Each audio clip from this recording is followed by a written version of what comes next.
Hello, कैसे हो? और सब बढ़िया। हम पढ़ाने वाले क्लास 10th मैथमेटिक्स। ठीक है, हम पढ़ाने वाले हैं आज मैथमेटिक्स। मैथ में 13 अध्याय। ठीक है, पृष्ठीय क्षेत्रफल और आयतन, क्लास 10th। ठीक है, आज का दिन आज दूसरा दिन है, पार्ट 2। ठीक है, पार्ट 2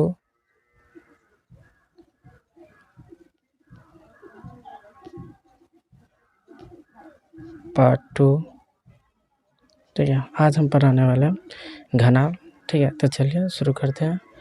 तो आज सबसे पहले देखिए, आज हम पढ़ाने वाले हैं घनाभ, दूसरा दिन का। ठीक है, तो घनाभ कहते किसको है? कहते किसको है देखते हैं। घनाभ सबसे पहले। ठीक है, तो घनाभ किसको कहते हैं? छह आयताकार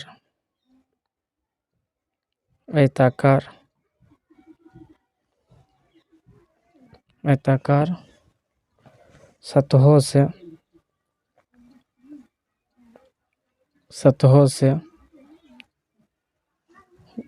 घिरी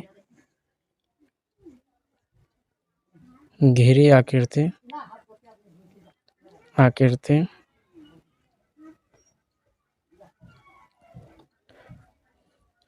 घनाभ कहलाती है। घनाभ कहलाती है।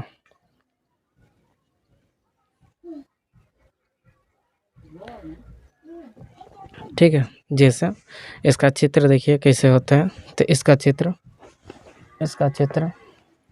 एक मिनट देखिए, इसका चित्र कुछ ऐसे होते हैं। देखिए, इसका चित्र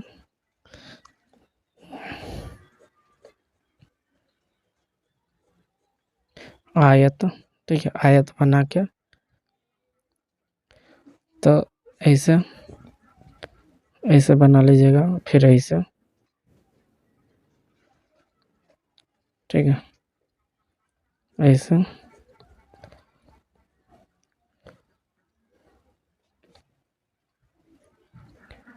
यह। ठीक,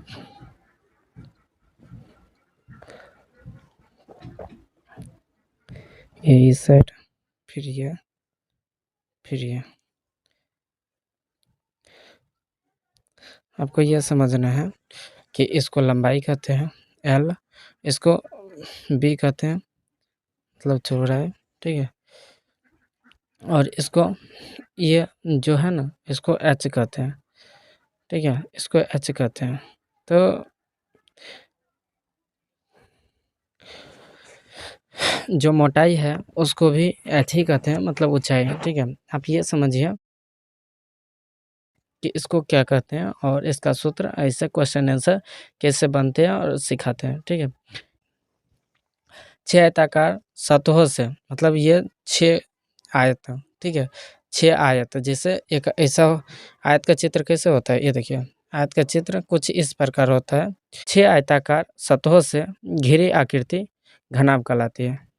ठीक, अब उसके बाद इसका तो कोई जैसे क्वेश्चन पूछ देगा कि घनाभ किससे बना होता है, तो लिखते हैं सबसे पहला क्वेश्चन ये है आपसे। ऑब्जेक्टिव में यह क्वेश्चन कभी-कभी पूछेगा कि घनाभ किससे बना होता है? घनाभ किससे बना होता है? तो आपको पता होगा कि अभी हम बताए थे कि 6 आयताकार सतहों से घिरी आकृति घनाभ कहलाती है। तो किससे बनी होती है? घनाभ किससे बना होता है? आयत से। तो लिखते हैं आयत लिखते हैं। किससे बना होता है? आयत से। ठीक है, कुल सतह कितने होते हैं इसमें? कुल सतह 6 होते हैं। कुल सतह कितना होता है? कुल सतह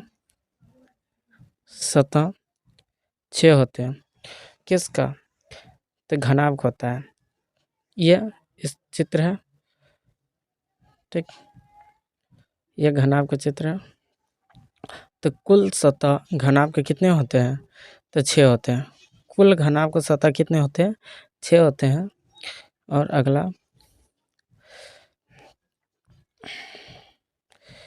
कुल किनारा कितने होते हैं? कुल किनारा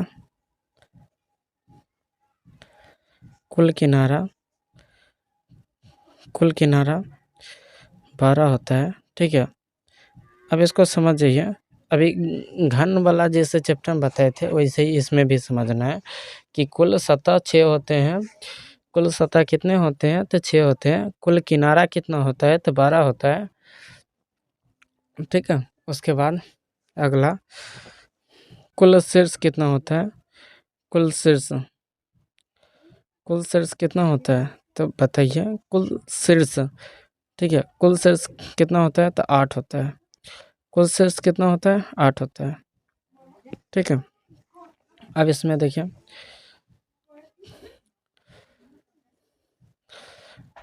घनाभ का, सबसे पहले घनाभ का विकर्ण बराबर क्या सूत्र होता है? तो घनाभ का विकर्ण बराबर क्या सूत्र होता है? तो L स्क्वायर, ठीक है, plus B square plus H square, ठीक है, H स्क्वायर, ठीक है। अब समझते हैं कि घनाभ किसको कहते हैं। तो 6 आयताकार सतहों से घिरी आकृति घनाभ कहलाती है। 6 आयताकार सतहों से घिरी आकृति घनाभ कहलाती है। या 6 आयताकार सतहों से घिरी बंद आकृति को घनाभ कहते हैं, ठीक है। तो घनाभ किसको कहते हैं ये समझ गए। इसका चित्र ये है, ठीक है, इसको घनाभ कहते हैं, ठीक है। देखते हैं कि घनाभ किससे बना होता है। तो आयत से बना होता है। घनाभ किससे बना होता है? तो आयत से बना होता है। घनाभ किससे बना होता है? आयत से बना होता है। आयत का चित्र कुछ इस प्रकार होता है, ठीक है।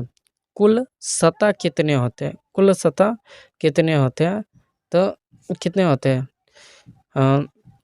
कुल सतह 6 होते हैं। जैसे ये मान लीजिए, ठीक है, एक इसको मान लेते हैं आयताकार, ठीक है। जैसे ये मान लेते हैं आयताकार, ठीक है। तो फिर से बताते हैं घनाभ के कुल सतह कितने होते हैं। घनाभ के कुल सतह कितने होते हैं? तो 6 होते हैं। जैसे देखिए इस वीडियो में जैसे दिखा रहे हैं, एक, ये पीछे वाला एक, ये 2, ये 3, ये 4, ठीक है, ये 5 और नीचा का 6, ठीक है। तो कुल सतह 6 होता है, ठीक है। उसके बाद कुल किनारा कितने होते हैं? तो कुल किनारा 12 होता है।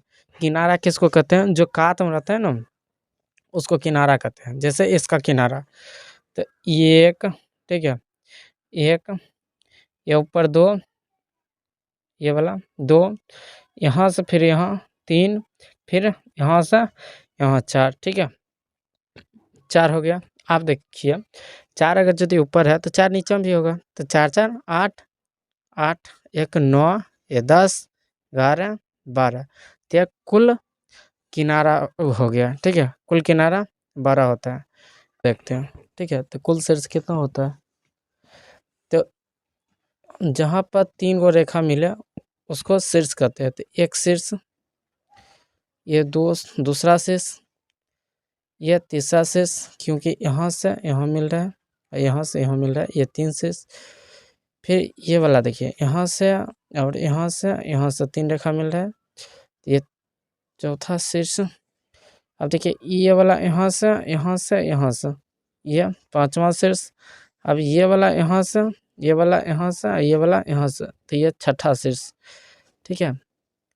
अब देखिए ये वाला यहाँ से, ये वाला यहाँ से, ये वाला इधर से मिल रहा है, तो ये 7वां शीर्ष। और यहाँ से ये रेखा मिल रहा है, ये रेखा इधर से और इधर से ये रेखा, तो ये 8वां शीर्ष। तो शीर्ष कितना हो गया? 8। कुल शीर्ष कितने होते हैं? 8 होते हैं, ठीक है। उसके बाद तो फिर से देखिए घनाभ किससे बना होता है? आयत से बना होता है। घनाभ किससे बना होता है? आयत से बना होता है।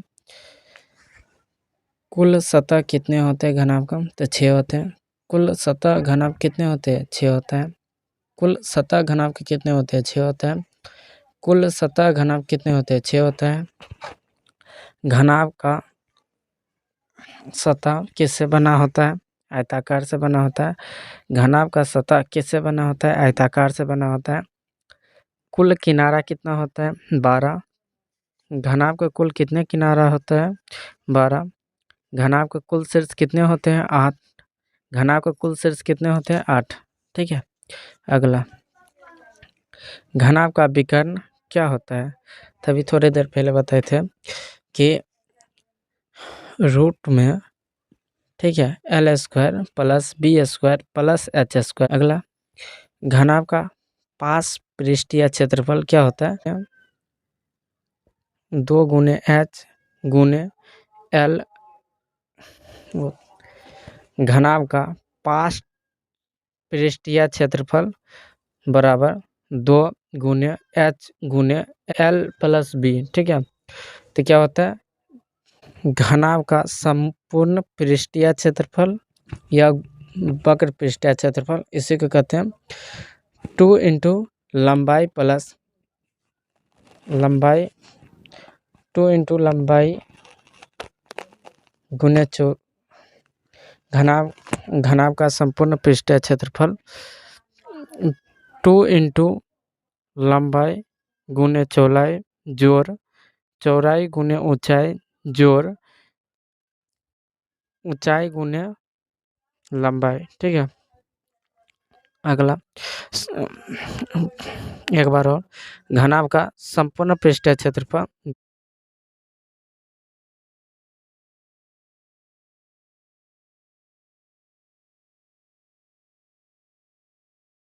गुने लंबाई। ठीक है। घनाभ का आयतन क्या होता है? तो लंबाई गुने चौड़ाई गुने ऊंचाई, L गुने B गुने H।